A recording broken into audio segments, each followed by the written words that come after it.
दोस्तों कल्पना कीजिए आप नौकरी के लिए एंट्रेंस एग्जाम लिखने जाते हैं और उसमें आपके पूरे नंबर आते हैं, फिर भी आपकी नौकरी नहीं लगती। क्यों? हैरान हो गए ना? अरे हमारे भारत देश में इस तरह के अजूबे होते हैं। अब ये क्या गोलमाल है, ये तो आपको पता चलेगा। उसके अलावा हम आपको ये भी बताएंगे कि क्यों लोग सोशल मीडिया पर मोदी रोजगार दो के नारे लगाने में जुटे हैं और आखिर स्टूडेंट से लेकर टीचर तक क्यों सरकार के खिलाफ प्रोटेस्ट कर रहे हैं। ऐसे में अगर आप स्टूडेंट हैं तो आप हमारी वीडियो को देखिए ही, और अगर आप स्टूडेंट नहीं हैं तब तो आप हमारी वीडियो जरूर देखिए, क्योंकि वीडियो को देखने के बाद आपको देश का असली सच पता चल जाएगा। तो दोस्तों बिना एक पल की देरी किए चलिए शुरू करते हैं। मेरे यानी एसएससी यानी स्टाफ सिलेक्शन कमीशन ऑर्गेनाइजेशन एक संस्था है जो सरकारी नौकरियों के अलग अलग डिपार्टमेंट के लिए एग्जाम कंडक्ट करवाती है, और इसका सबसे मेजर एग्जाम सीजीएल है, जिसमें ग्रेजुएट होने के बाद हर साल लाखों स्टूडेंट एग्जाम देते हैं, ये सोचकर कि इसे पूरा करने के बाद उनके हाथ में एक सम्मानित सरकारी नौकरी होगी। अब दोस्तों एसएससी एग्जाम्स में होने वाली प्रॉब्लम्स के बारे में आपने पहले भी सुना होगा, लेकिन इस बार जो हुआ उसकी किसी ने उम्मीद नहीं की थी। दोस्तों इस समय की दिक्कत पर बात एसएससी सीजीएल टायर 2 के एग्जाम 2020 के 15, 16 और 18 नवंबर को कराए गए, और इन एग्जाम्स के रिजल्ट 19 फरवरी 2021 को डिक्लेयर किए गए। तभी से ये मोदी रोजगार दो वाला हैशटैग ट्रेंड कर रहा है, जहां स्टूडेंट्स का ये कहना है कि एग्जाम के मार्क्स देने में बहुत बड़ी गड़बड़ हुई है। अब ये गड़बड़ क्या है, जरा इसको भी समझ लीजिए। दोस्तों जाहिर सी बात है 3 अलग अलग दिन पेपर हुए, तो तीनों दिन पेपर के क्वेश्चन भी अलग अलग होंगे, क्योंकि 15 तारीख को पेपर देने वाला इंसान 18 या 16 तारीख को पेपर देने वाले इंसान को क्वेश्चन बता सकता है, और ये सब ना हो इसीलिए तीनों दिन पेपर अलग अलग सेट किए जाते हैं। और जब पेपर अलग अलग होते हैं तो उसमें आने वाले क्वेश्चन की डिफिकल्टी लेवल भी अलग होता है, जहाँ कई बार किसी दिन पेपर के क्वेश्चन बहुत ही कठिन आ जाते हैं तो किसी दिन सवाल आसान आ जाते हैं, जिस वजह से बच्चों को इस चीज का एडवांटेज ना हो, इसलिए सरकार ने नॉर्मलाइजेशन का प्रोसेस अपनाना शुरू कर दिया। अब इसमें यह होता है कि मान लीजिए 15 तारीख को हुआ पेपर आसान है, और उसमें जितने भी बच्चे हैं उन सभी के मार्क्स का अगर एवरेज निकाला जाए तो 200 में से 120 निकल रहा है। वहीं 16 तारीख वाला पेपर थोड़ा कठिन था, इसलिए सभी बच्चों के मार्क्स का एवरेज 200 में से 100 निकल रहा था।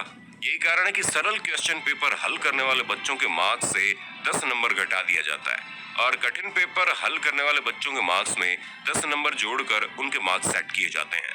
और यहीं पर सबसे बड़ी गोलमाल होती है, क्योंकि जाहिर सी बात है सरल पेपर करने वाले ऐसे बहुत से बच्चे होंगे जो 200 में से 190 या 180 मार्क्स भी लाए होंगे, जिसमें से इस चीज का पता चलता है कि वो पढ़ाई करने वाले बच्चे हैं। और ऐसे बच्चों के अगर 10 नंबर काटे जाएं तो उनके साथ सिवाय नाइंसाफी के और कुछ नहीं है। और ये तो हम केवल 10 नंबर की बात कर रहे हैं, इस पूरे प्रोसेस में बच्चों के कई नंबर कट जाते हैं, और कठिन पेपर देने वाले कई बच्चों के नंबर बढ़ जाते हैं, जिसकी वजह से बिना ज्यादा मेहनत किए ही उनकी नौकरी लग जाती है। और ऐसा ही इस साल बच्चों के साथ हुआ, जहां बच्चों ने पूरी मेहनत करके पढ़ाई भी की और नंबर भी लाए, लेकिन ऐसे भी कुछ बच्चे थे जिनके सभी सवाल सही हुए, फिर भी सरल पेपर हल करने की वजह से उनके मार्क्स कट गए और उन्हें नौकरी नहीं मिल पाई। यही कारण है कि बच्चे अपना आक्रोश दिखा रहे हैं। वैसे गुस्सा दिखाने का अकेला कारण यही नहीं है, क्योंकि एसएससी को लेकर बच्चों के मन में बहुत शिकायतें हैं, जहां बच्चे ये भी कहते हैं कि एसएससी का पेपर तो हो जाता है लेकिन उसके रिजल्ट ही नहीं आते। अब जैसे कि एसएससी का एक पेपर 2018 में हुआ था, लेकिन उसका रिजल्ट अभी तक नहीं आया, जिस वजह से बच्चों को टेंशन में आकर दोबारा से पेपर देने पड़ते हैं। अब आप खुद ही सोचिए दोस्तों, कितने दुर्भाग्य की बात है जिस देश में पिज्जा 10 मिनट में आ जाता है, लेकिन बच्चों का भविष्य तय करने वाला एग्जाम के रिजल्ट साल भर लटकते रहते हैं। और दोस्तों सिर्फ इतना ही नहीं, एसएससी को लेकर बच्चे ये भी शिकायत करते हैं कि इसमें कोई भी वेटिंग लिस्ट नहीं है, यानी कि अगर 10,000 वैकेंसी है और कोई बच्चा अपनी नौकरी ज्वाइन नहीं कर पा रहा है, क्योंकि ऐसे बहुत से बच्चे होते हैं जो किसी कारण से नौकरी ज्वाइन नहीं कर पाते, तो उसकी जगह दूसरे बच्चे को भी नौकरी नहीं मिलती। साथ ही एसएससी में करप्शन इतना होता है कि क्या ही बताएं। मतलब अगर किसी बच्चों के एग्जाम में किसी सवाल पर डाउट होता है तो वो इसे चेक करवाना चाहता है, तो हर सवाल के लिए 100 रुपए देने पड़ते हैं। अब आप सोच लीजिए लाखों में स्टूडेंट एग्जाम देते हैं, और अगर 5-10% भी बच्चे सवालों को सही करवाने के लिए पैसे देते हैं तो एसएससी कितने सारे पैसे कमा लेता होगा। मतलब अब तो इस काम को इन लोगों ने धंधा बनाकर रख दिया है। और ऊपर से जहां सरकार को वैकेंसी बढ़ानी चाहिए, वहीं साल दर साल वैकेंसी घटती जा रही है। मतलब यहाँ बच्चे परेशान हो रहे हैं, माँ बाप गुस्सा कर रहे हैं कि इसकी नौकरी नहीं लग रही। वहीं सरकार को कोई मतलब ही नहीं है, वो तो कान में रुई डालकर बैठी है, क्योंकि उससे हमारे देश के नौजवानों से तो कोई लेना देना ही नहीं है। अगर होता तो सबसे पहले नौकरी के प्रबंध कराए जाते, जो इस समय बिल्कुल भी नहीं हो रहे।